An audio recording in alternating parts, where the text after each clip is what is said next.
What's up, Warriors, and welcome to another episode of the Mental Health Movement Podcast, Voice for the Voiceless. I am your host, Chris. Today, we have a very special guest. She is somebody who wears many hats in the mental health community.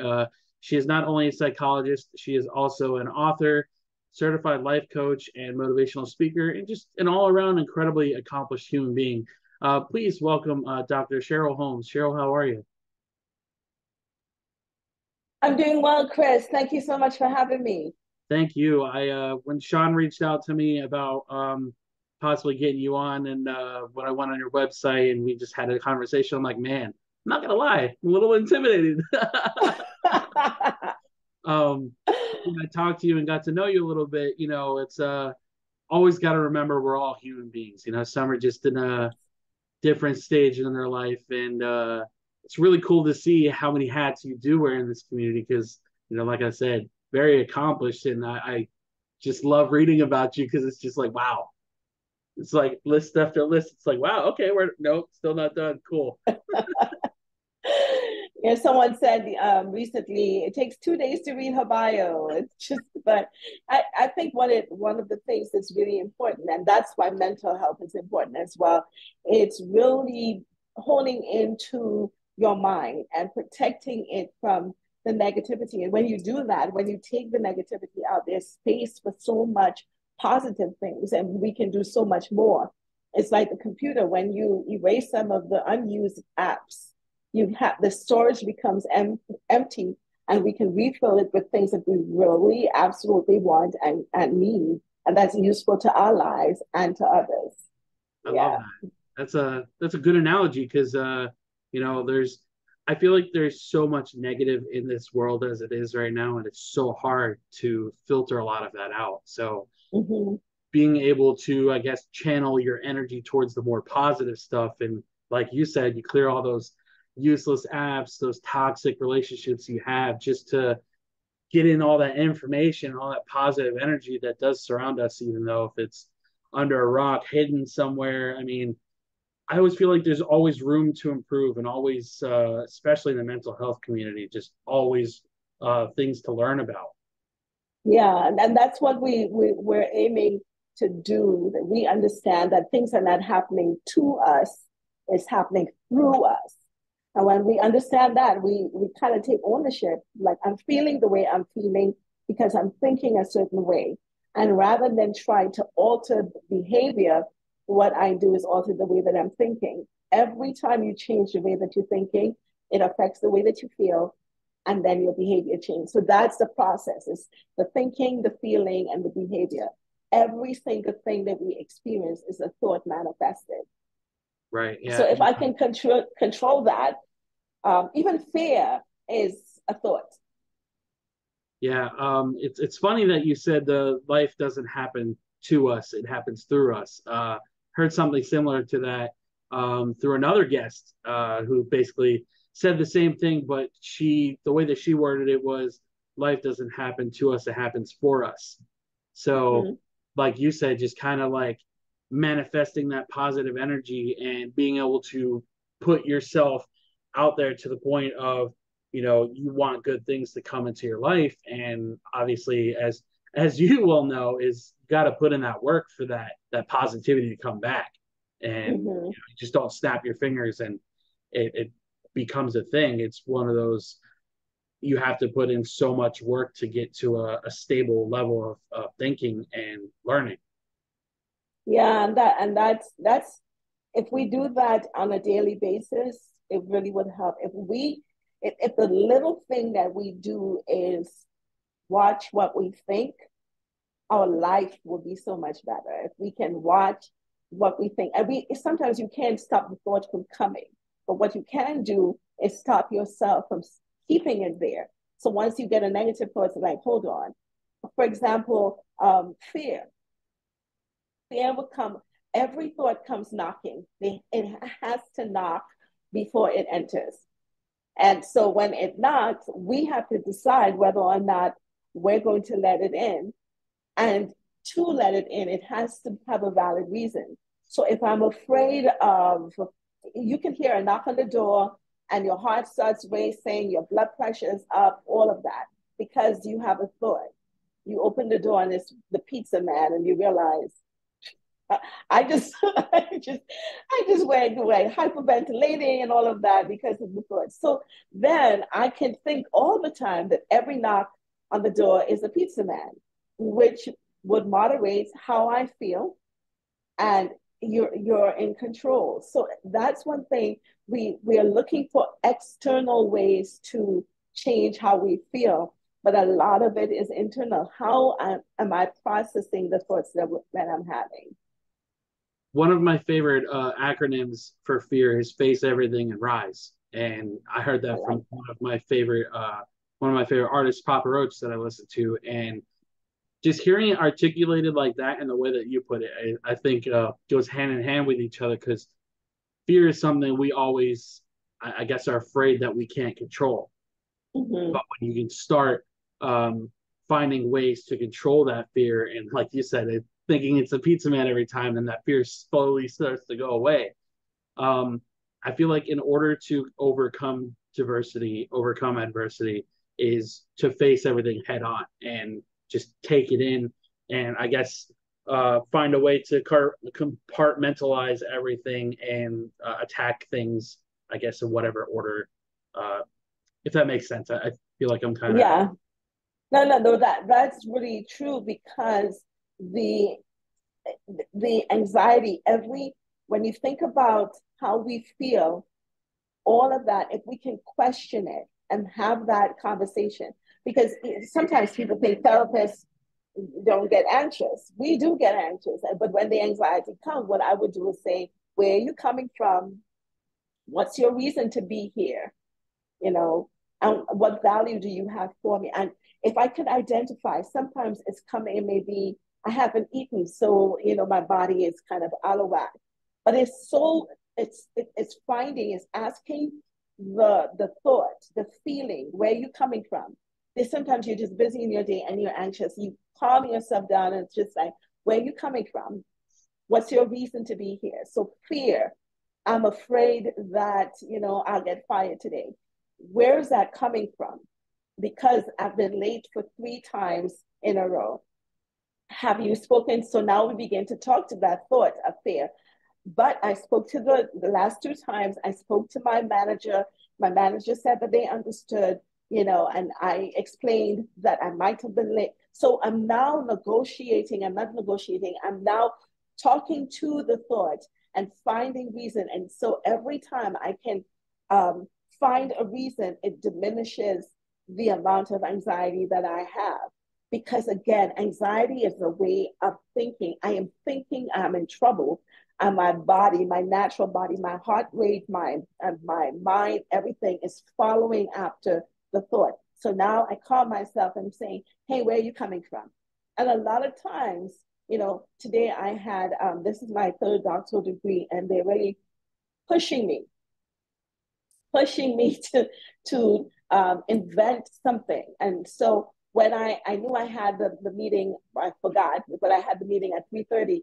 I felt myself being so anxious. And so again, I had to talk to myself, what are you anxious about? What is going to happen in this meeting? I'm going to meet my chair, and my chair is going to say, I need this, this, and this. And after they say that, I am going to go and do it. So that minimizes the anxiety in there. And sometimes you have to say it over and over, but it's saying, where is this coming from?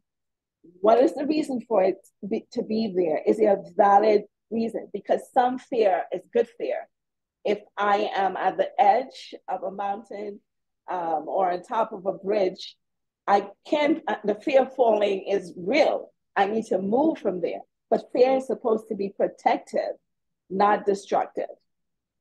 So you mentioned there's two things in there that I wanted to touch on, and one of the biggest ones that I love that you touched on right away was people have that misconception that therapists don't have anxiety or get anxious, and it's crazy to me that there's still that kind of like assumption, like, oh well, they're therapists, they don't go through what I'm going through, and it's just like, they're human being. You're a human being just Yes. like I am. You know what I mean? And Yeah.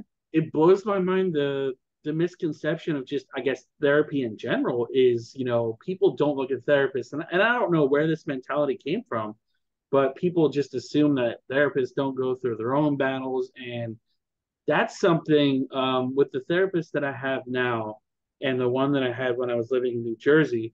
Um, just some of the stuff that we were talking about, what they cover, it's just like I couldn't imagine you not having your own therapist or you not Yes. having your own way of venting and having help for yourself. And I always say, man, like therapists need like a whole new level of respect from people because you guys are superheroes, and I genuinely mean that. And the second thing I wanted to touch on was I really like your mention of anxiety and just like how to ground yourself. Because, obviously there's the grounding technique that Mm-hmm. nearly everybody who has anxiety knows. But then there's the level of getting through anxiety, like you were saying, like where is it stemming from? And Mm-hmm. the bridge analogy was great because I always feel like if I'm ever feeling anxious, it's always like on the edge. And it's just like, okay, how do I get from not jumping or not falling? And how do I go Mm-hmm. back to the ground? And I feel like a lot of people with anxiety struggle with that jumping or falling feeling because it's just like jumping and falling is so easy. Having that like It panic is. attack, you know? Yeah, yeah. And the thing about it is sometimes you look down and you look around and you're not at the edge. And that's really important. You're not there. You're not physically there. So if I am, there are times where at the verge, it may just be I didn't pay my light bill. I haven't paid it for 7 months. So the person at the door is the person coming to cut the lights off. So that anxiety, but the anxiety I'm feeling, I can say it's coming because of this.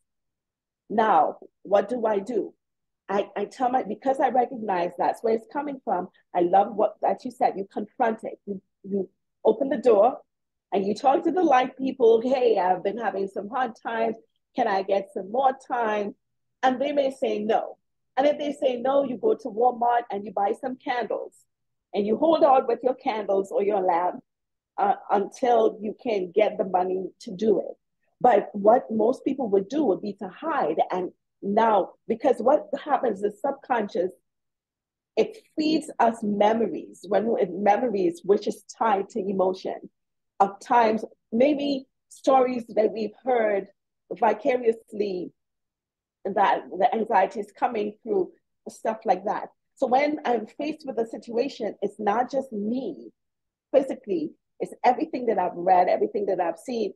And so putting that in perspective is so important. The grounding is so important to be able to interrupt this and say, hold on, hold on, hold on. Heart rate and blood pressure. Where is this coming from? And coming into solution.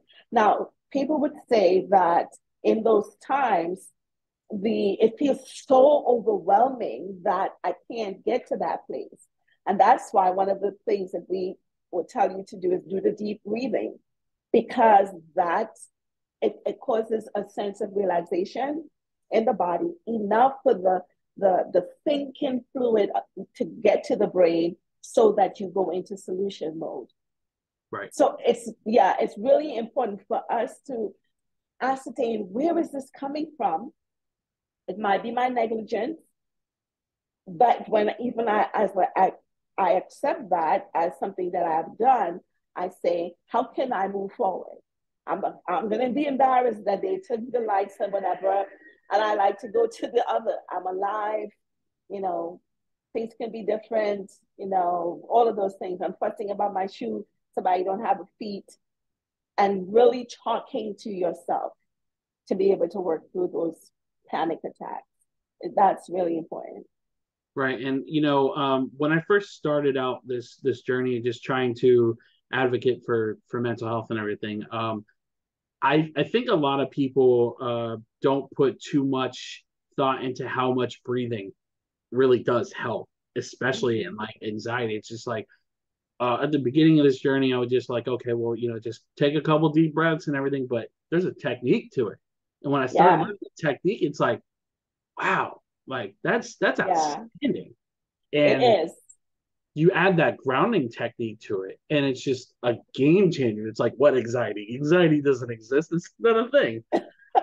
Yeah, and that's what even I would do. And if you look at babies breathe really well. They because it's the expansion of the stomach area where it flattens the diaphragm. So when you say to people, take a deep breath, their shoulders are moving. So they do, but that's not the deep breath.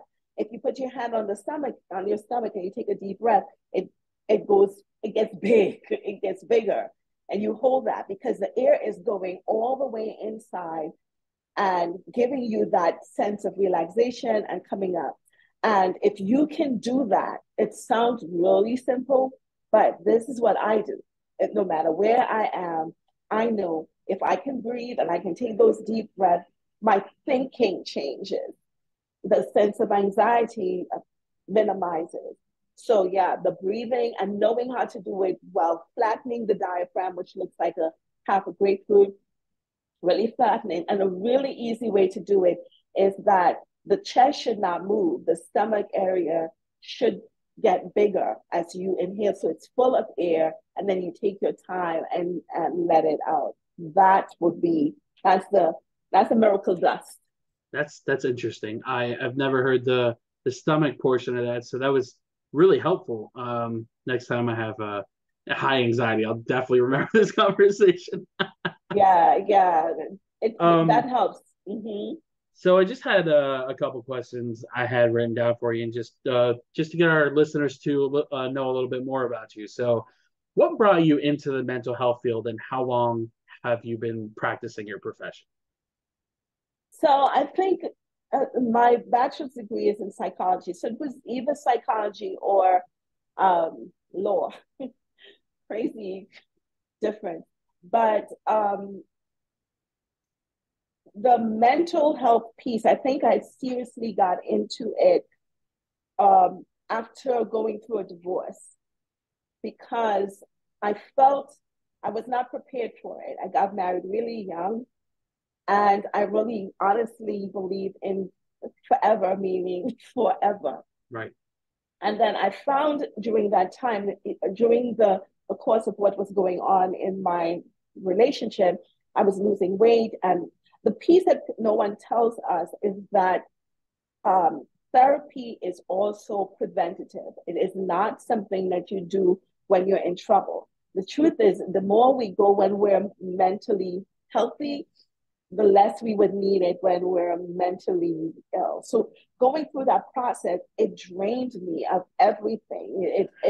It it caused me to think um, I'm not good enough. All those thoughts were in my head, and I felt it's that somatic illness. I felt that what was happening mentally was affecting physically, and that's something that we need to pay attention to because when your mind is not right, the body cannot function the way it's supposed to function. So even this is why grades drop and people end up getting pains in their joints and headaches over and over again.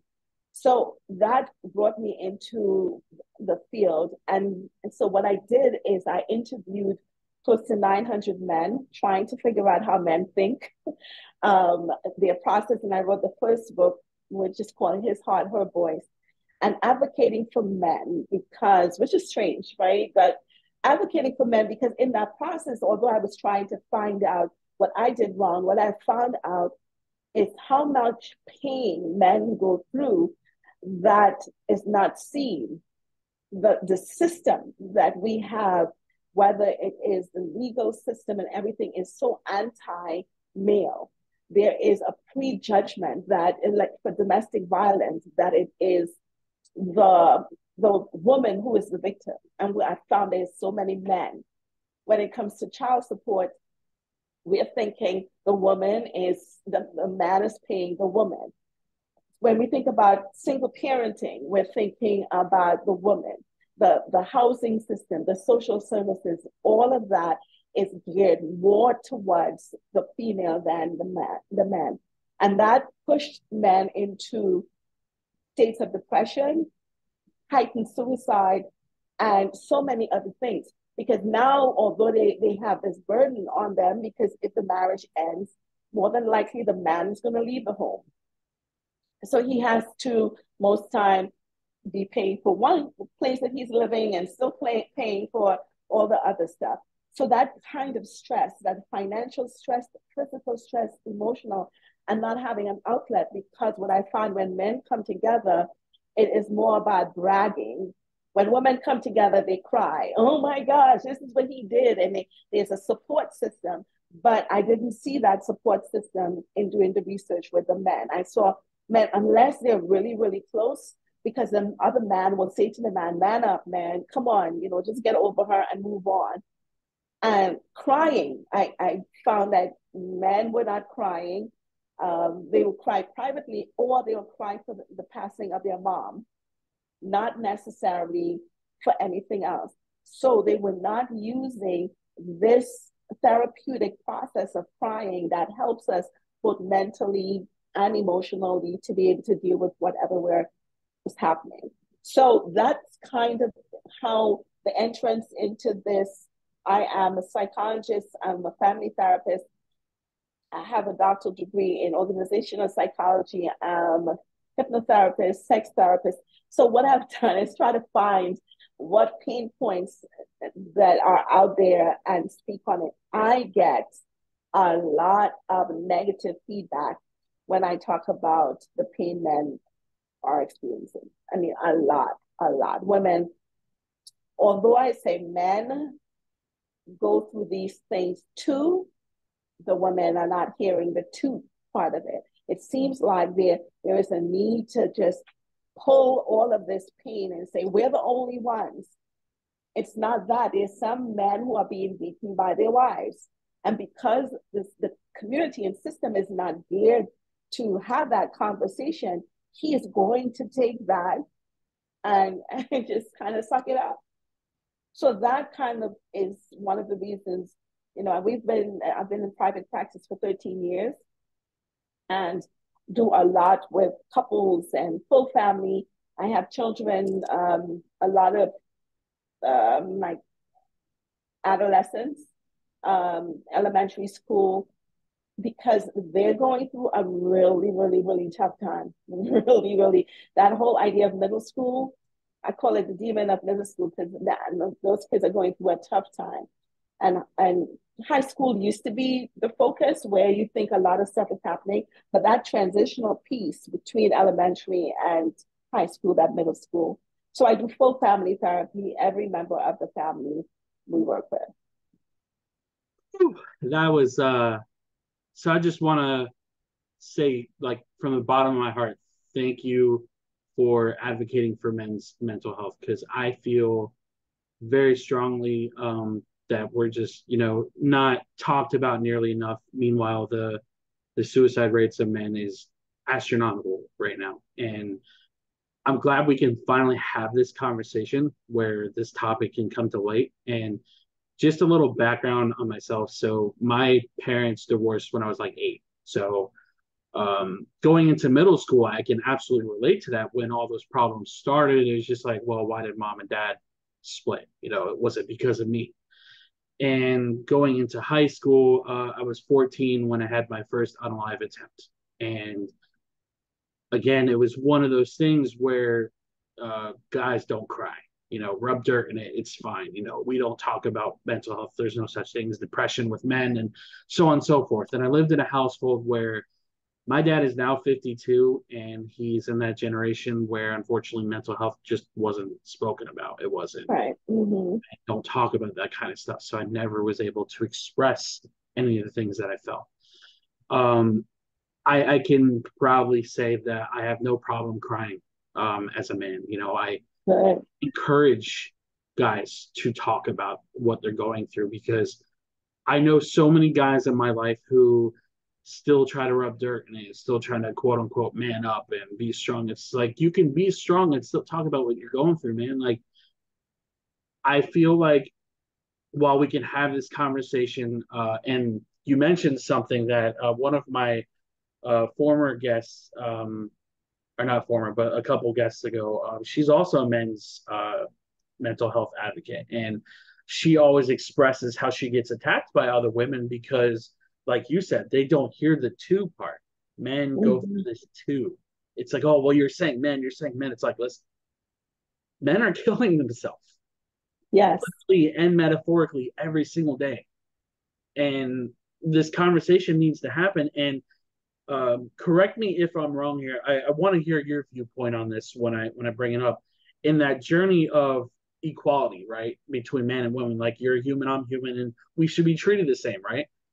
I feel that men have been buried while we're trying to uplift women at the same time as trying to put them in the same quote unquote level as men in a mental, emotional, and spiritual standpoint in society. I feel like we've gone the complete opposite direction of equality. You know, like Yeah. I I want totally, to hear your yeah, thoughts. I totally agree. I think in an effort to equalize, we're tilting the scale a lot, and there are times where when I think women understand this more when they have sons. I think when women think that men don't go through it too, they're thinking about the men that they're dating or married to, but they're not thinking about their sons. And when you think about your son who, who just got slapped and spit on by his wife or the woman that he's living with, and the police come and the police take him, it speaks differently because there are some bad men, there are some bad women. And I think in our effort to equalize the scale, we're doing a disservice. And we're losing the man. We're losing the voice of the man. A silent man is troublesome to me. It's really concerning to me. And when we say this, when we as women feel that we have achieved because we have silenced the male population, that is crazy because we have that logical and emotional piece. The woman's language is mostly emotional, not 100%. Those of us who can, go back and forth. And the man is logic. We were made to be able to bring that together because the man needs to learn some more emotion and the woman needs to learn some more logic. But I think even in the workplace and in some of those things, we're seeing while we're pushing for the education of the woman, we don't mind the ignorance of the man. And the, going to college, and the only time, or one of the places that you find a lot of men would be in the prison system. And I think those of us who have the opportunity to influence the children and the boys and girls that's coming up, we need to say that you need to fight for your next place. And you don't get it because you're a man, and you don't get it because you're a female. You get it because you're qualified. That next level has to be genderless, and it has to be based on the qualification. I meet the qualification, so I get that space. But I think we're going the place where there was a time that it was male dominance, and in an effort to shift that, we're going really really fast to female dominance, but we need to have shared dominance. We need to be able to do this together, and I think now we're doing something that is really crazy, and the alpha man is going to survive. That's the man who's going to be loud and he's going to be strong and he's going to be aggressive. But the beta man who is around, he is going to, I'm going to get into trouble for this. It's easy to feminize him. And I'm not talking about homosexuality or anything like that. Um, for him to continue to doubt his ability to lead and doubt his self-worth, and he cannot make decisions without conferring with his wife or his mother. I think we're normalizing that, and it's going to bite us in the butt Right. sooner or later. I definitely think that the provider trait of a male, and obviously not saying that women can't be that too, because women can absolutely be the provider. But like you said, we need to have that sense of balance between the two. Women are statistically more emotional than men, like you said, and men bring the logical part. Obviously it's not the same in every case. There are men that are more emotionally charged than they are logical, and Mm-hmm. it happens.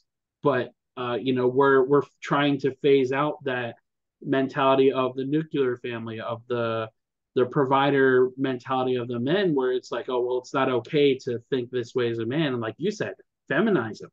And while that's happening, like you said, it's counteracting anything that we're trying to do. It's increasing those suicide numbers. It's increasing the conversation of men aren't equal to women, or men can't go through what women go through from a mental standpoint. And you touched on it earlier with the conversation of courts and child support, and that whole system is, I think, completely broken, because Mm-hmm.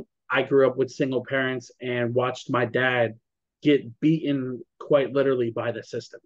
And my mom took advantage of that system, unfortunately. And there are so many cases where that happens, where the men are taking care of those kids, but the woman is still getting child support. Um, Yeah. there was a Yeah. stand up that Chris Rock did, I think a couple months ago, where he was talking about, I think, child support, custody of his kids or something. And, this is a millionaire, and this is a guy who is very well known in the community. And the courts were saying, oh, well, you have to provide proof that you have a house for these kids, a bed, a full refrigerator.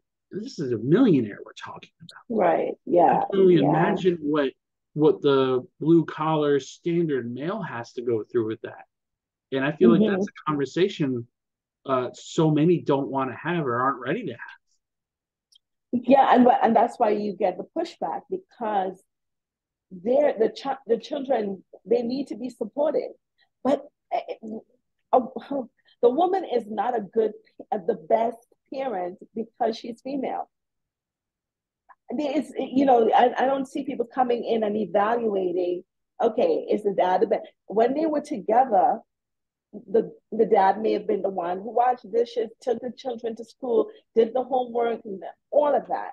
But when the relationship is broken, now it is just assumed that the woman is the better parent. And it is so unfair.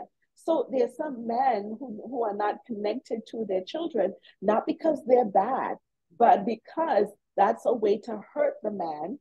So the woman would keep the children away.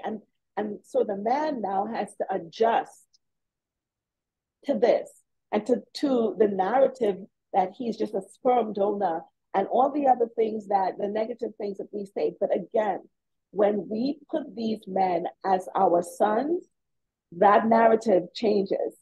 We Right. have to know, for those of us who have sons, that somebody is going to be assessing their worth based on their gender, and that's it's not good. Are there situations? I'm not saying that they're men who are not taking care of their children. There are, but there are women who are not taking care of their children, who are not there. So can we have that conversation and say the parents who are not taking care of their children need to be reprimanded, need to go through the system, need to go through that, as opposed to saying that, Ahmed, if you ask anyone, when the picture that comes to mind when you say child support, you is a picture of the woman getting money from the husband. Yep. That's a picture that's in our mind. Right. And it's 9 times out of 10 in that situation too, regardless of the involvement or non-involvement of that father. And Yeah. one of the things I always say is, people are so ready to talk about toxic fatherhood, toxic fathers. Okay. I have a severely toxic mother who I don't have a relationship with.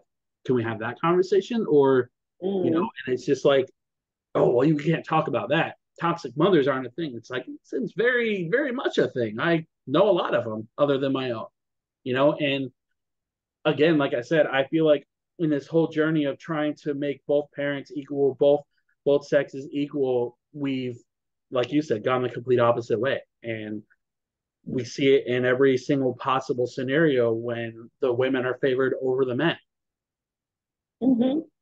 And that's we have to equalize it, because it's not doing us any good. And it's, you know, when in my practice, when I'm talking to women, like next weekend, we're taking some couples, we have a couples retreat and we're taking them away. And we also do a couple of retreat that people who are engaged or people who are dating exclusively to really test whether or not you want to marry that person. So it's 4 days of showing you who you're going to get married to, and at the end, seeing if you still want to marry that person.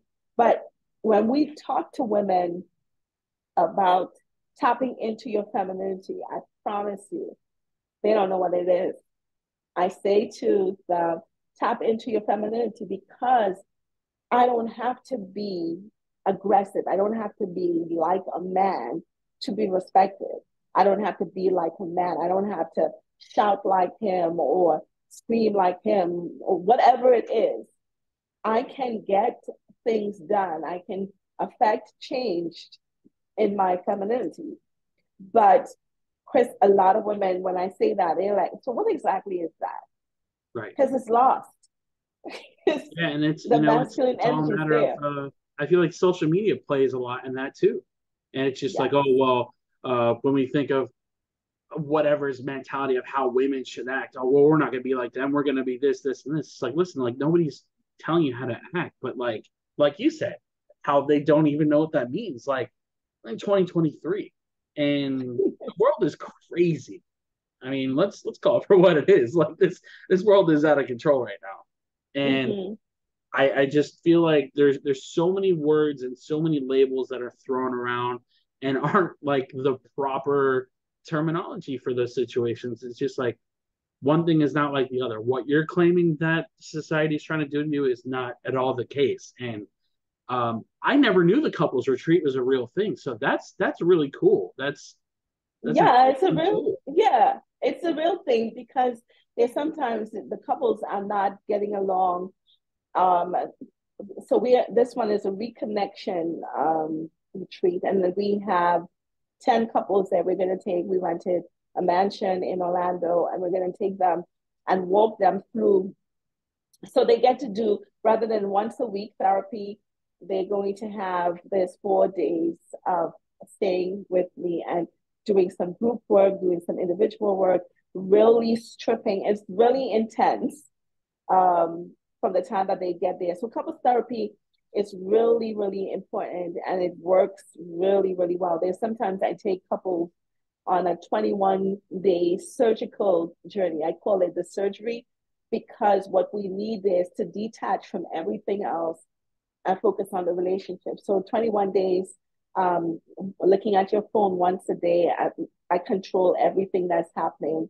What's happening in the morning? What do you do? What do you say? How do you reconnect? Because getting divorced is really easy. Staying marriage, staying married is the work. And um, I don't believe in irreconcilable differences. I think every different you can at the end of the day say, you know what, I don't want to do this anymore. But the differences outside of physical abuse, everything else is can be fixed. And come 2024, we're going to be launching the school for husband and wives because that's the thing that we do not go to school to be parents. We Right. don't go to school to be spouses. We don't know what to do. We think two people get together in a home, and so there's some magic dust that happens, and boom, they don't need to know how to do it. So when we walk you through, we do pre-engagement, we do pre-engagement, engagement counseling, we do marital counseling, we do spouse selection process, kind of figuring out the type. That's why I have so many degrees because I believe in the research. I believe that you should not get married because you're in love. I think love is if I cannot sign a contract when I am high on cocaine, I should not be sign a contract when I'm high and intoxicated with serotonin and dopamine and those other things. If you look at the brain when you're in love, You cannot tell the difference, and you guys can research it. You cannot tell the difference between a brain that is in love and a brain that is intoxicated with cocaine. It looks the same. So when we, and this is what people say, the chemistry between us is really good, which is real. It's those chemicals that is causing you to feel a certain way, and then what happens is it drops. I mean, like, you don't love me anymore. That's when the work is supposed to happen, because relationship work, not because of how you feel, which is going to come from those chemicals, but what you know. Just like you get to a job and you realize after a while, oh, this job is not good, but it's paying me $200,000. What we try to do, find a way to work through it. And that's one of the things, the irreconcilable differences that people talk about. Is just an easy way for a lot of us to be able to say, I don't want to do this anymore. And I think we should be honest to say, I don't want to do this anymore.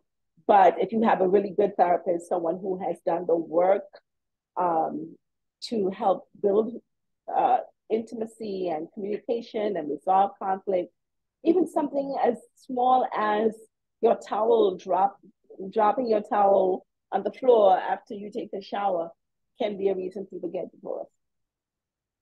It's I really appreciate you kind of like reiterating why you have so many degrees, why you have done so much work, because you're always willing to learn and research. And to kind of touch on the divorce thing, I don't have experience on that, but I have two parents that divorced when I was very young and watched it, implode and explode growing up.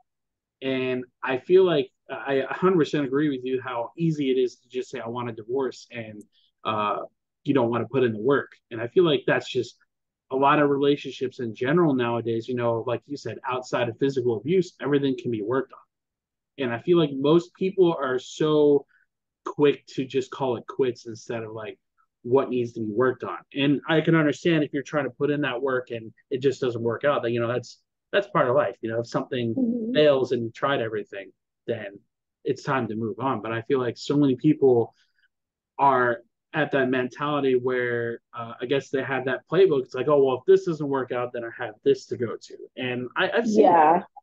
I've Yeah. experienced that, unfortunately. Even in terms of infidelity. So you have the people who are just reckless. I'm not talking about this. I'm talking about people who will genuinely love each other. And so I'm going to get into trouble for this one too. I look at infidelity as a headache to the body. It's a symptom that something is wrong. And one of the worst things that we can do for a headache is just take Tylenol and not figure out what's the root cause of it, because we'll be continually taking the pills so that we don't want the pain, but we're not looking at the root cause. And what I say to couples, before you decide that you're going to end a relationship because of infidelity, sit down and figure out, where did this come from? Where did this come from? And for women, it's a little bit easier to forgive and kind of reconcile. For men, it's tough. I don't know. The man would cheat, and if his wife cheats, the relationship is over.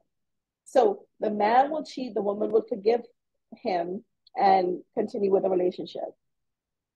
But we're doing some work on the brain to figure out what's going on in the man's mind, because the man will have a child with someone outside of his wife. The wife can also forgive him and help him rear that child. And when it's the other way around, the man is really close to impossible for the man to accept that.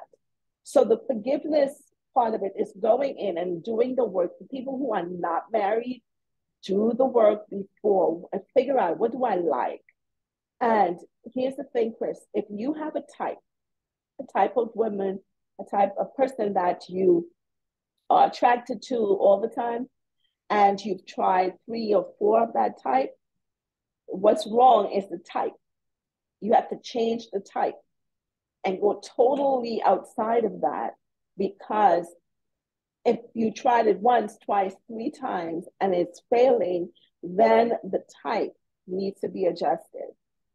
And people don't like to hear that because, like, I want someone who's this, and this, but you've tried that for 4 times and found that it has not worked. And now it's opening up because that's what the logical thing would do. This is not an emotional thing. This kind of person makes me feel good, but it's not sustainable. So if it's not sustainable, why am I going to do this? I'm just signing up for another broken heart. So relaxing the rules and the type a little bit, and going outside of that, we found that that is really helpful. And there's something, and involving the village, not the people who are just going to be saying, "Oh yeah, she's cute. Yeah, I want you to be with that person."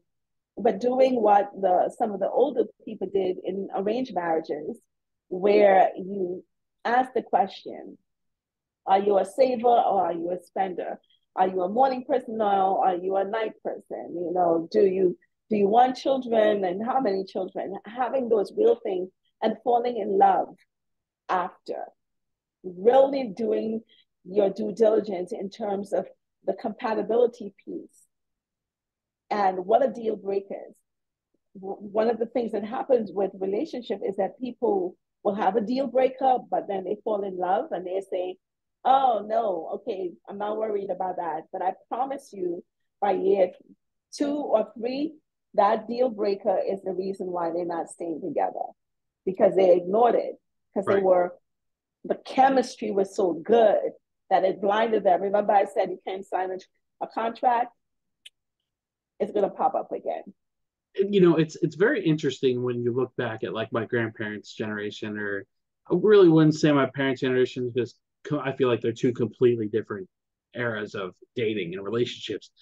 I've always found it interesting how these couples stayed together like 60, 70 years. And Yeah. you look at back then, and like you said, how they went about how they were compatible, and the deal breakers were a thing, but that chemistry was there. And it's just kind of like I love that person for who they are, and can look past the deal breaker. Now we look at dating, it's just like, oh well, I have an app to tell me, oh, we're compatible, we're not compatible, you know what I mean? And Right. so many people, I feel like in today's generation, just don't make their intentions clear. And they True. either play games, or it's just like they say they want one thing, and then when that thing comes to them, it's like, oh well, I don't want that. And they don't make their intentions clear about their dating. And like we mentioned earlier, it's so easy to just swipe right, swipe left. And I feel like Mm-hmm. people in today's dating world are always swiping to see who's the next best guest uh, candidate. Right. Yeah, yeah. I just wrote a book. The second, yeah, it's called From Hello to I Do. And I think people label too quickly. I think the relationship has to require the next stage. I think we label too quickly. So, and the dating process, we we're getting too serious. We're getting too serious too soon, and we're labeling things before we've experienced it. We're asking to be exclusive before we actually know the person. And so if you think again, this is my scientific mind, it's like, okay, yeah, I know you initially when someone is dating to to to hear that I'm not the only person that you're dating, we have made that as okay, so I'm done. I'm not going to go with you. But what happens, why that is a good thing, is in that initial. I'm talking about, I just met somebody, I kind of like them, I want to go out with them. There's no commitment or anything like that. That allows you to compare. If I go to Walmart and I go down the cereal aisle, if I only see frosted flakes, guess what I'm taking home? Frosted flakes. It may give me cavities, but and I feel an obligation to go all the way with frosted flakes because I've already said it. I've told everyone. But if I go down the aisle and I see some frosted flakes and I see some Cheerios and I see some other thing, now I have a choice. And that initial part of dating has to be a choice. So now I can read the back of the box and see how many calories is in this, how many whatever, and make a choice based on the comparisons that I have. When I've made the choice, then even then I am not labeling this is my girlfriend, this is my boo.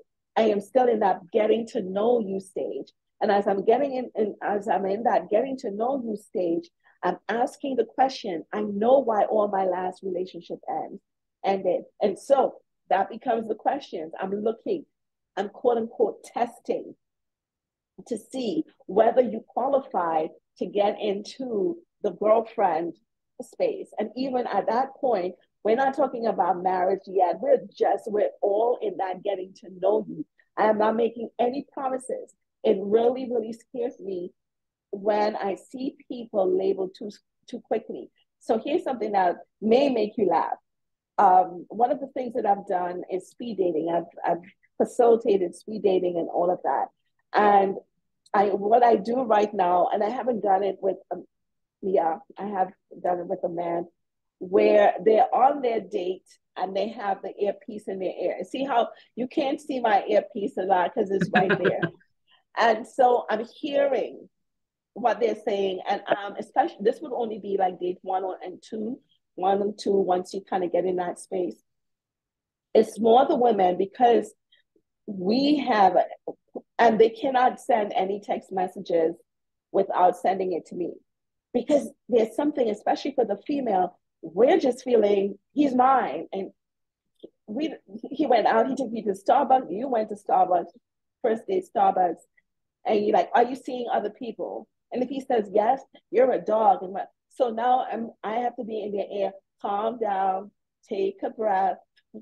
There's one person sent me a text message because she's like, after the second date, he didn't talk to her for 3 days.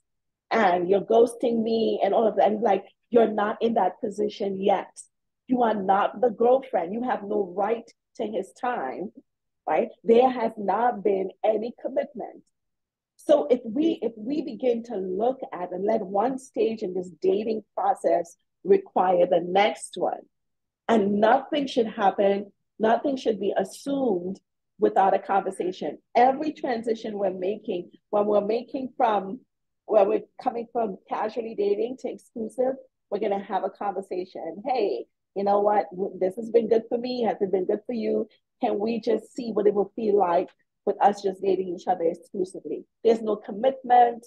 You really like the person, and not for religious reason. You want to stay away from the sexual commitment too quickly, only because, not for religious reason or whatever, it causes you to make, especially if the sex is good, you'll be forgetting all your deal breakers, throwing it out the window.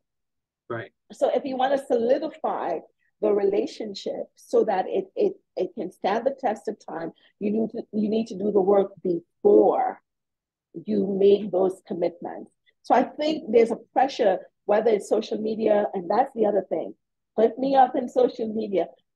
It scares me because I'm married now, and no one knew. I am the most public, private person ever because I use social media for business.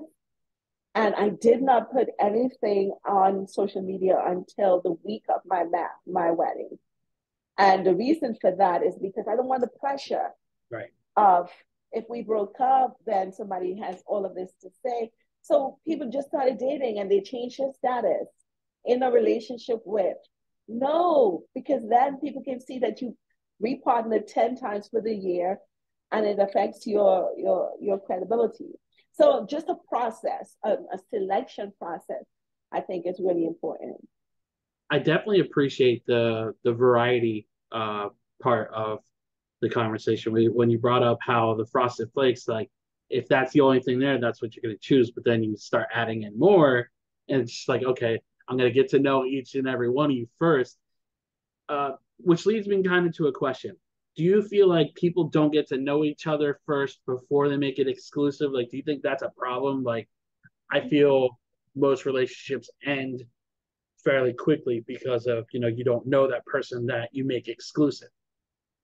Yeah, and I think especially if you find someone who's fine and they check all the boxes, you just want to capture them really, really quickly. But for the person who wants longevity, they have to, before you put a label of, yeah, let's be exclusive, you need to know. And the whole dating is collecting data. So you have to have enough data that you can analyze and be able, and you can have your own process. You don't have to tell anybody about it. You have to know, okay, yeah, if they do this, this, this. There are some serial datas, especially in the female. Again, I'm getting in trouble with the female, but there's sometimes it's Saturday night, I'm hungry, I want to dress up, I want to go out, and so that whole process. So when I am working with some of the single people I'm working with, this is just me. Um, I'd say the man does not need to pay for you, pay for your dinner or pay for anything until you're in a relationship. It's not because you're female that there's an obligation to that you're entitled to it. The only time there's an entitlement is when, and it's not even an entitlement at that point. The whole mindset is, I get you, you get me. But again, for those of us who are female, we think you better feel lucky that said yes to take you out. And so they go to the restaurant. Even yesterday, I was hearing that. Go to the restaurant, order the most expensive thing, take a doggy bag for their children or someone else. I even heard someone went on a date and the guy had this really nice restaurant that he was going to take her on the first date, and she came with all her children. And he said he was nice. Yes, that was my expression. What? She came with 3 children. And when Oh he saw no. it, he said he was really nice. He went to a pizza shop and ordered pizza, and they all ate, and it was fun. And she went home, and he was like, nah, never again. Never again. But never again. I'm not making these things up.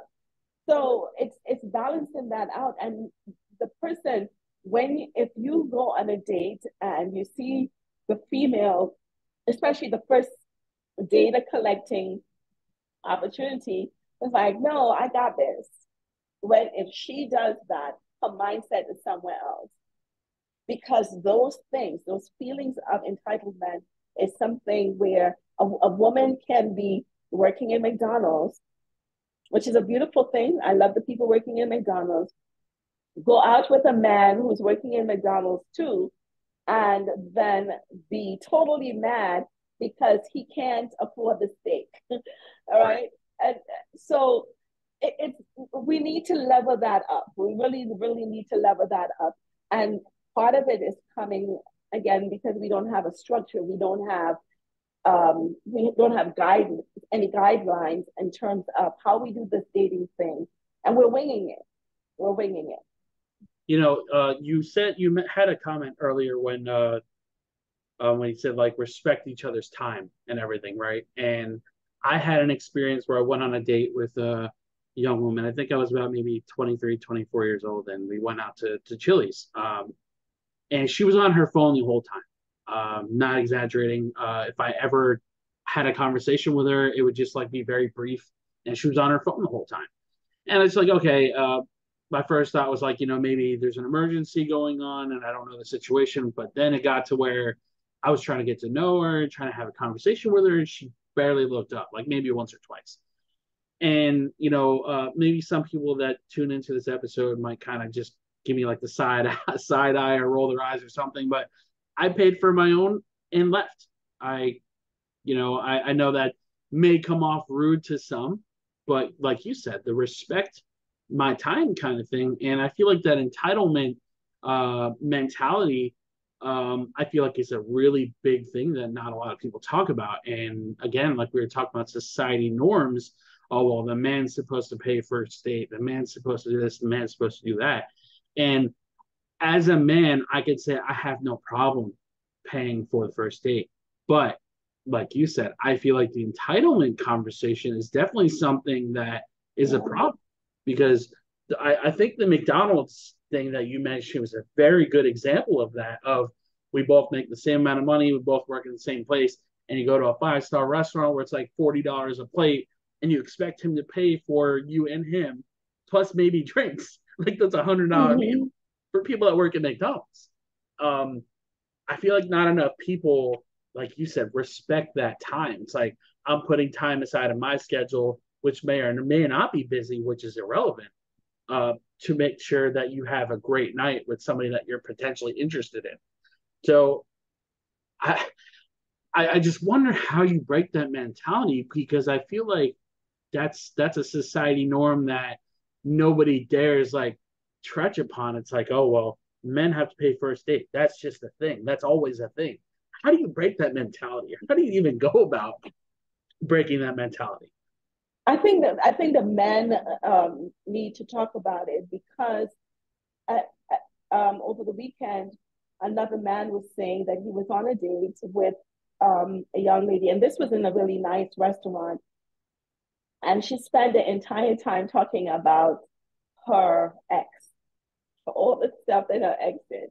And he just like, he tried to interrupt it and bring in another conversation, and she's going on and on and on. I think it would be broken when men begin to say, hey, let me interrupt you for a minute. We're sitting here, this right here. I hope you never do it to anyone. I'm about to leave.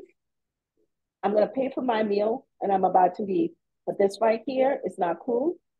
And I don't think you need to do it to anyone else. So that that kind of caring enough to confront, and it's not aggressive, but he has to kind of maintain his cool or whatever. But I think from what I have some programs on YouTube that's called Man Cave Conversation, where I go into the man cave and I'm the only female and I'm talking to the men. But in talking to the men, what I'm hearing is like some of them need to leave and they're not saying anything. I think it's really important for them to be able to say to the woman, hey, I'm not your ex. I am, I'm here. My intention was to cause you to have a good time. My intention was to do all of this. But right now, I'm out. Right. I'm out because this is not going the way. And this is the first date. If this is the first date, I'm really kind of putting in there, hey, I hope you don't ever do this to anyone else because it's not cool. And by the way, I'm paying for mine and I'm giving my tip. The rest of it is you. Now, she may curse you out and all of that, but the message would have been given. And I think it's important. That's the male voice. That's the voice that's absolutely needed, because the man will walk away and what he would do is he wouldn't say anything. Right.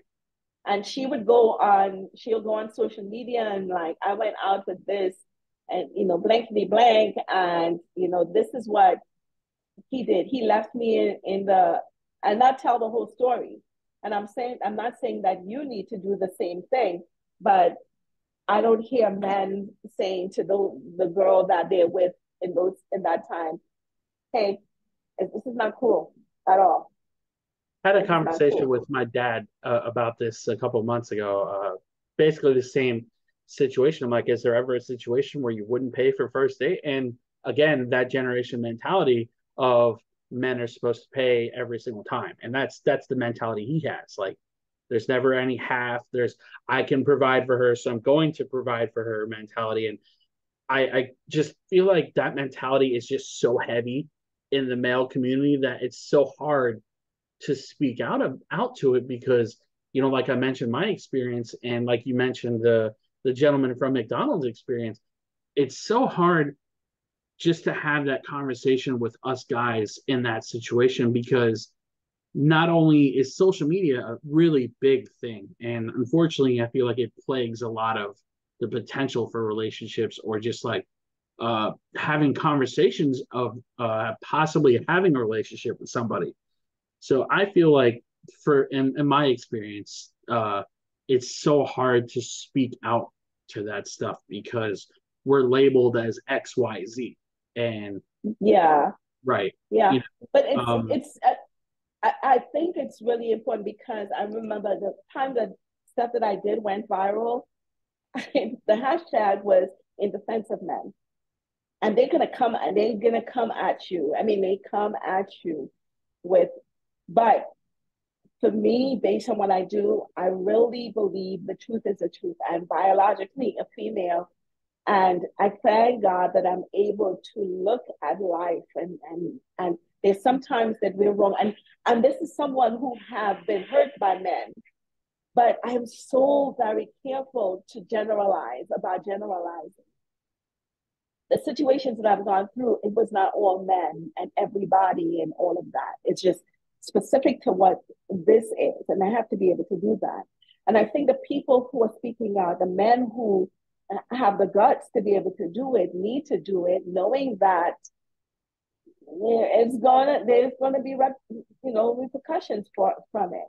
But it's not, if it was the other way around, and you have to think, we grew up, the culture, the system that we grew up on is you're a princess, you are, all that, and a man is going to take care of you.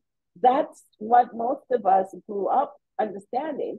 And the man is like, don't cry, be rugged, take it on the chin, all of those kinds of stuff. So it's different. We have been reared to be taken care of. But even as we're seeking that equality that we talked about earlier, it's so interesting that it doesn't seem to flow in the social interactions that we're having. In the social interaction, we as women, we want to keep that femininity and take care of me. In the workplace, we want to be, macho and be the masculine energy. It's all around. We want to do that when it comes to the court system and the children. But when it comes to dating and relationship, we want to get into that space of take care of me. And it's amazing to do that. But I think, to be very honest, that you have to earn that. We have to be at a certain place. I don't know you from anywhere. We're going on a date. And that first time of eating, you're going to choose what you want to eat. You have to think, I am going to pay for my meal. Now, you can offer, like, when I went on my first date, I was like, I got this. And my now husband says, no, I got you. But it's just, and then you hear men in the man cave talk about it, that it's just so beautiful for her to offer, although most of the time they don't accept it. But the fact that she's for his, if it's his birthday or whatever, it's like, I got this. He may still insist, but just that gesture that I don't feel entitled, I don't feel because you asked me out that I have to pay. Right. I think that's something we need to, if we want the equality, we have to take it across the board, even in the dating. Right. And I feel like I have ran into situations where I would just, assume the bill, just again, that's how I was growing up with that mentality was men are supposed to do that. That's what we're supposed to do. And now that we can sort of kind of, I don't want to say we can definitely have that conversation yet, but we're easing there a little bit, where women are comfortable with saying, no, I'll take my half, or I'll pay for my drink, and if you want to get the meal or something. I've had situations where it was just like, we can go half on this and not entitled to, oh, well, you're the man, so you're going to pay for everything.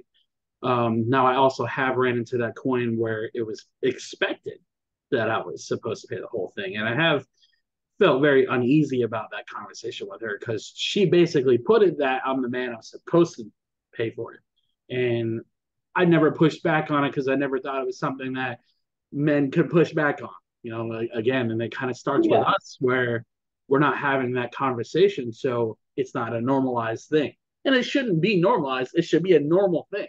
You know what I mean? It should, yeah. But this again would be the conversation. And I found I've worked with three of the clients that I've worked with, walking them through, they were totally opposed to online dating, and just show them how beautiful that can be if you followed some of the instructions. But during COVID, when people could not go out and people would develop in relationship, you have some of the strongest relationship happening there because they spent so much time talking. and sharing. There was no place. People were in their homes and synchronizing Netflix, the show on Netflix, press play together and have their own popcorn. And what I found during that time, people talked, they talked about everything. They knew about the most embarrassing time because there was no outlet. There was not the distraction of the movies. And the movies is one of the worst places to go when you're trying to know someone because the focus is on the screen there. But what people ignore is spending the time, whether it's on the phone, talking or FaceTiming, and really having those conversations. I think we jump too quickly to be going out and then again labeling. During the pandemic, people, and so those people, I was able to walk them through some of that process, and they're one is engaged and two is they're married, but they spent the time to talk. One person was living on a boat, and he shared on living on a boat. She shared that she children, she has grown children, and he's like, well, I'm not trying to share you with children. I mean, the kinds of conversations that people would be afraid to have about when we do premarital. I want you to talk about your credit score. I want you to talk about your finances. What am I going to inherit if we do get married? How much debt are you in? How many people are coming from you? Sickness, illness. I am not for someone to divulge that information too soon. This is not what you have on the first, second, and third. When you decide to be exclusive, because exclusive means we're getting to know each other better with other distractions and everything else. We've chosen frosted flakes, and that's where we're going. So at that point, it's when you decide to say, well, I'm suffering with this, I had this, and whatever. Prior to that, the person has not earned the right to some of that information until you get to that place, because you're moving maybe to being in a relationship and long term. So when it comes to secrets and sharing secrets, I'm all for sharing secrets, but not at the beginning, unless there is some major thing, let's say sexual changes or sexual orientation. You want some of those things you want to put up front, only because the person is getting to know you with the hope of going a certain place. And I know this might surprise you, Chris, but I don't think that all secrets has to be told. I think there's some things that if it does not have an impact on the relationship, that it's not a blanket thing. It's not a one size fits all. It's something that you would have to work through and say, okay, yes, what's the benefits of this? How would it affect the relationship? And the closer you get, there's some things that can be left for. I'm not for major secrets in terms that can affect the relationship being kept until marriage.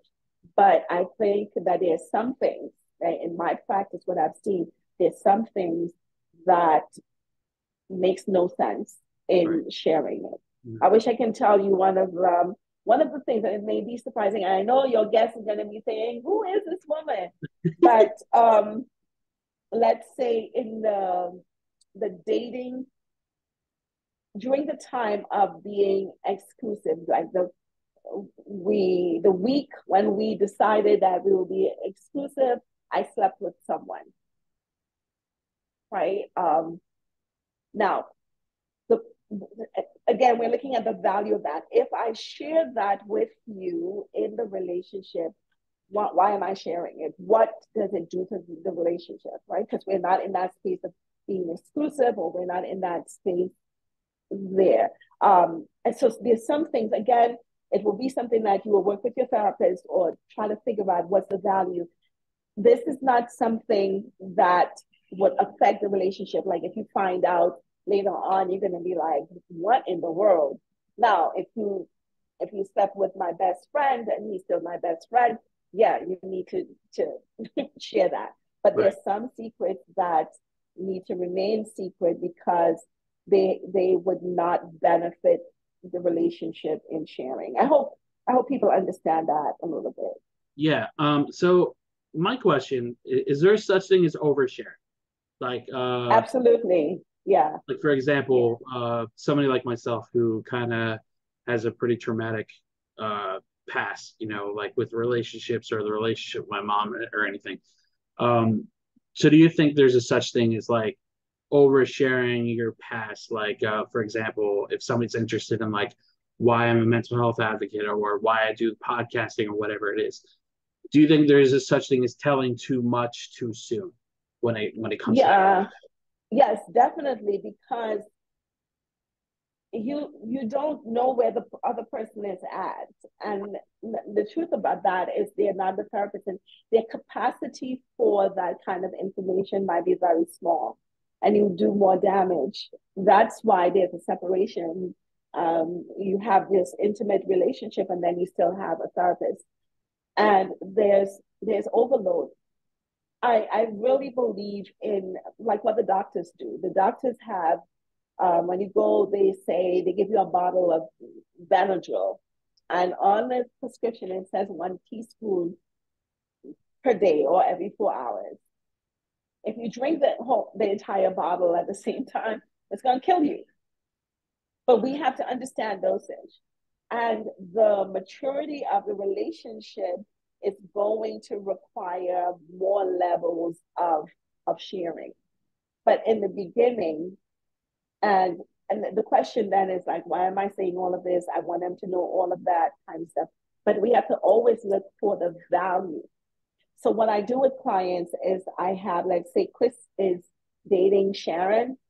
We have 3 people, we have 3 entities there. We have Chris, we have Sharon, we have the relationship. So we externalize the relationship. And so what we do, staying on the phone during dinner helps Sharon, but it hinders the relationship.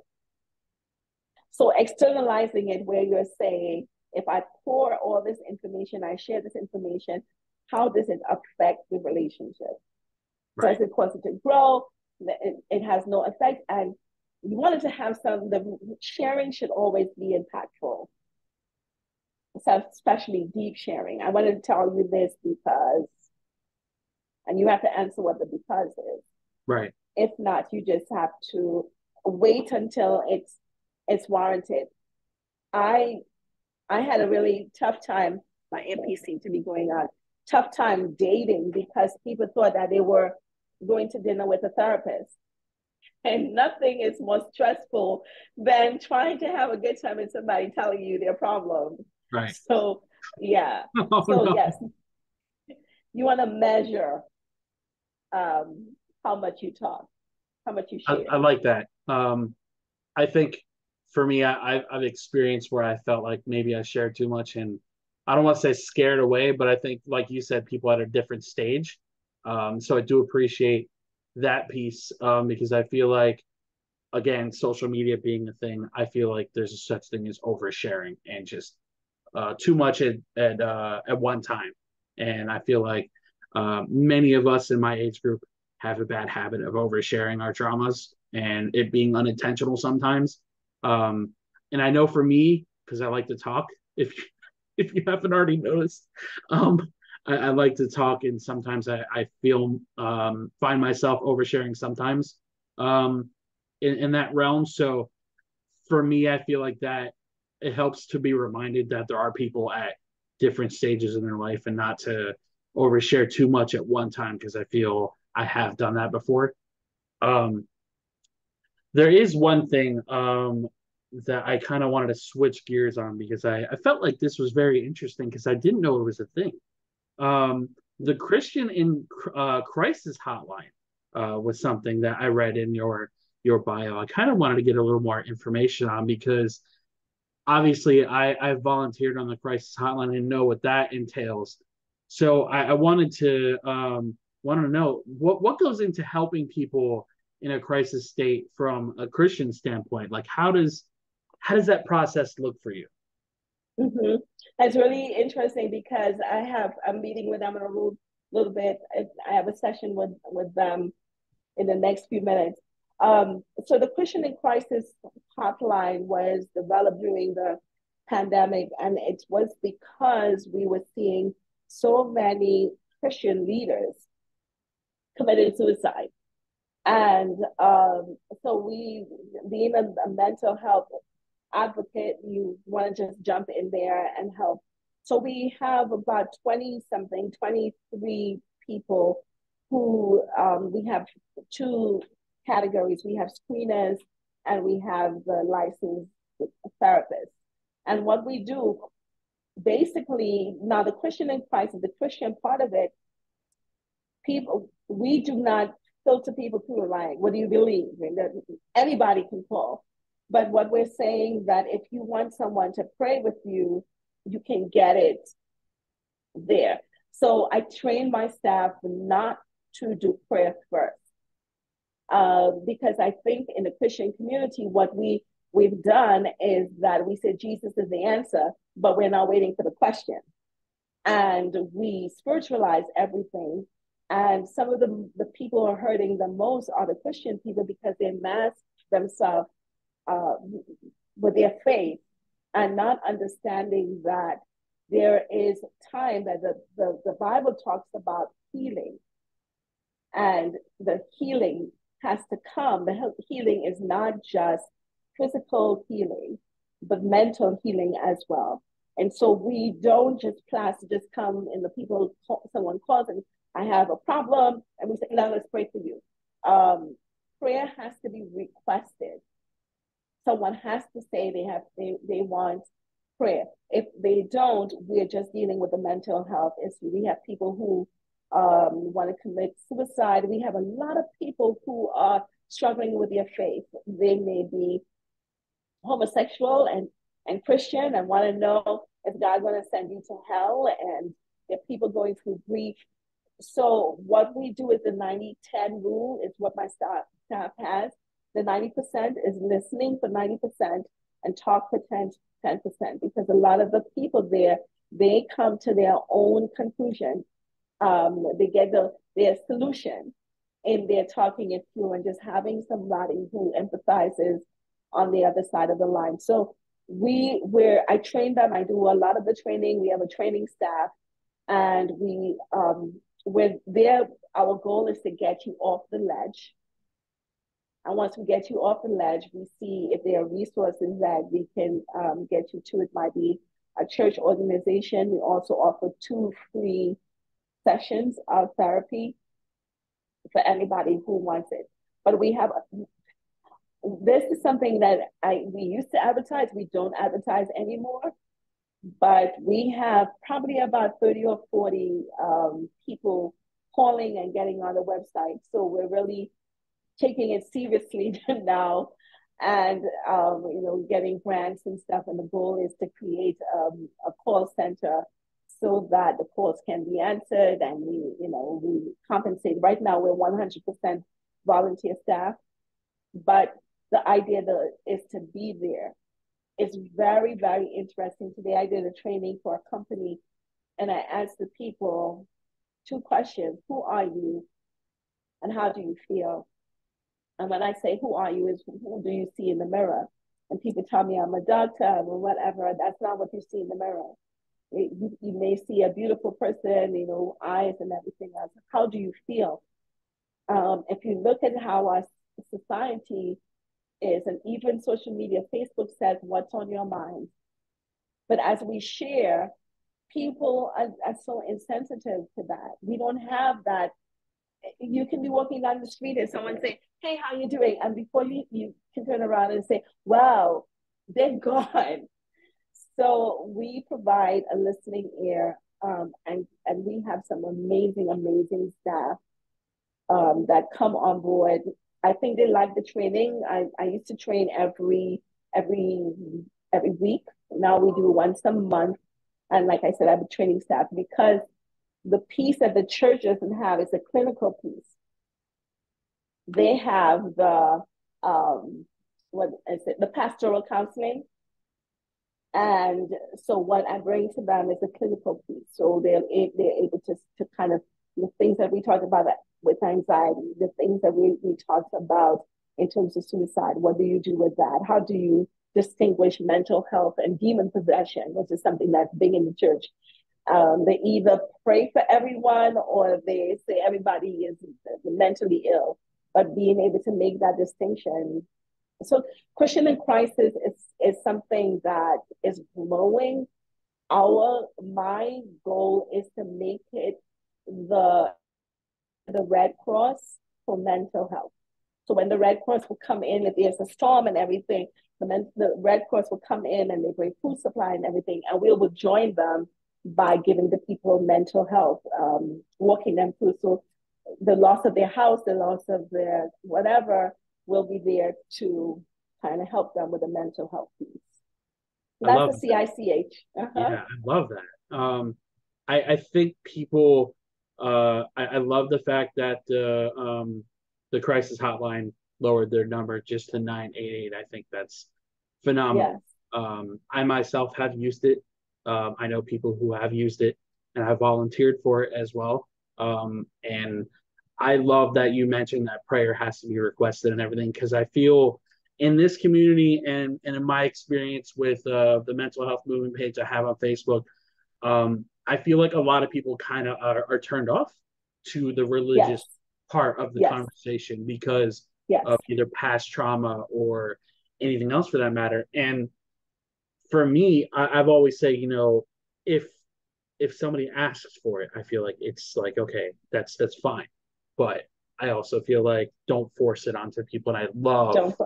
I Mm-hmm. love the fact that you say that prayer has to be requested, because it's a selfless, very selfless thing to do, to be part of that crisis conversation and be a counselor for it. Mm-hmm. Because I feel like you're a literal superhero who's doing it for the out of the kindness of your heart. So I do really appreciate the fact that you have that going, because it's definitely not something that people talk enough about, how much goes into doing those crisis hotlines.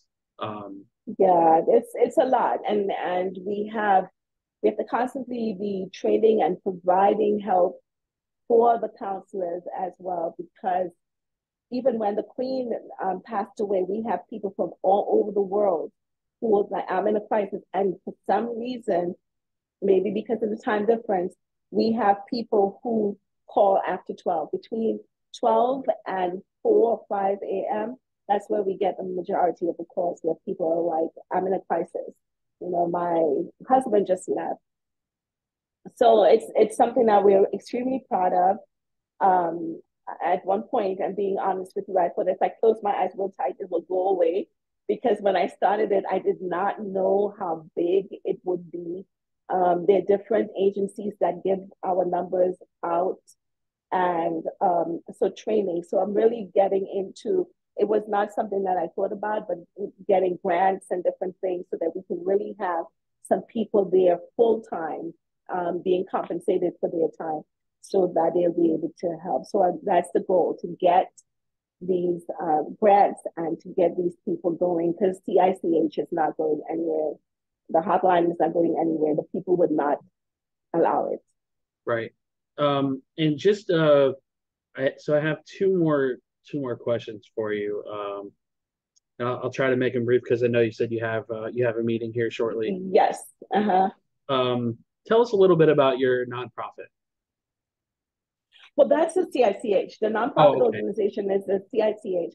And then we have something else, it's called Men of the Cloth, that is also specifically for pastors. I travel a lot to, in fact, I just got another call from South Africa. I travel a lot to Africa, India, Europe, and working with leaders, religious leaders. And this may sound weird, but I am working with them to break the poverty barrier, because I think people are so, when poverty is on you, or something that you are dealing with, your choices in life is skewed. You make choices and build relationships that are not necessarily healthy. So we help them. We do a lot of leadership training, helping them to stir up their gifts. What are you talented? What are your talents? What's your gifts? I have a group on social media that is called Moving from Part-Time Coaching to Full-Time Coaching. And what we're doing is trying to get, there's so much people making money out there. And we have found a system that is working, that we're helping a lot of people kind of figure out, what do I have that would be able to help me to generate wealth. Right. So yeah, so we're helping them with that as well. Yeah, that's wonderful. Like I said, I feel like it's a very selfless thing to for all the things that you're doing, and it's appreciate you sharing with us. So the final question I had for you, and I ask all my guests this because I feel like it's important to get every perspective. If you could change one thing in the mental health community, what would it be?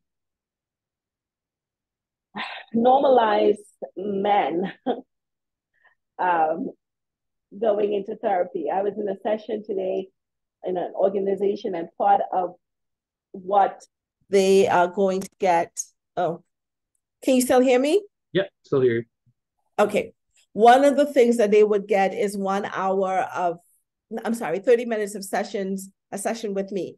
And one man looked like, what? I can't do therapy. Right. So just normalizing that, I think, would be really, really good. That would be the one thing I would change. I would make it normal for men to go to therapy. Absolutely agree. I think therapy has been the greatest thing that I've ever done in my life. And like I said, I do appreciate you advocating for men's mental health. I think it's incredible that there are women out there willing to listen to us. So at the end of every podcast, I like to read a quote, just whatever topic that we happen to be talking about. Do you have any quote that you live by or anything you'd like to share with our listeners before we close up here? Quote that I live by.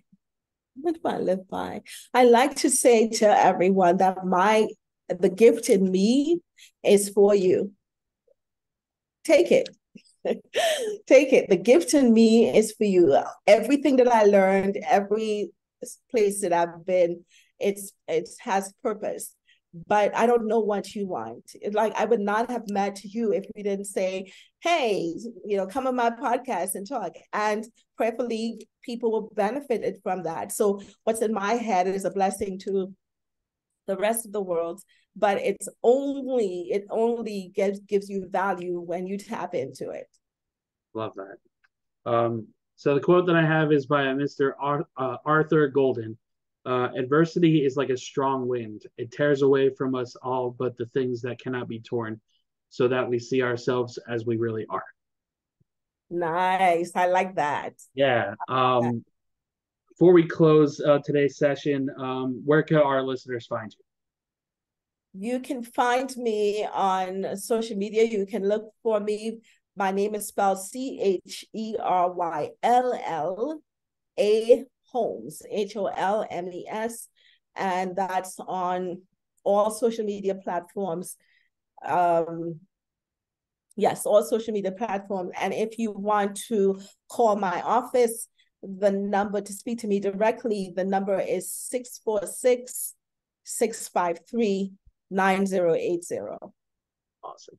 Thank you so much again for being on here today. You're a wonderful guest and a lot of information, a lot there. So thank you so much. My pleasure. My pleasure. And for all of our listeners, thank you again for your support. As always, be well and be gentle with yourselves. Until next time, take care and much love, guys.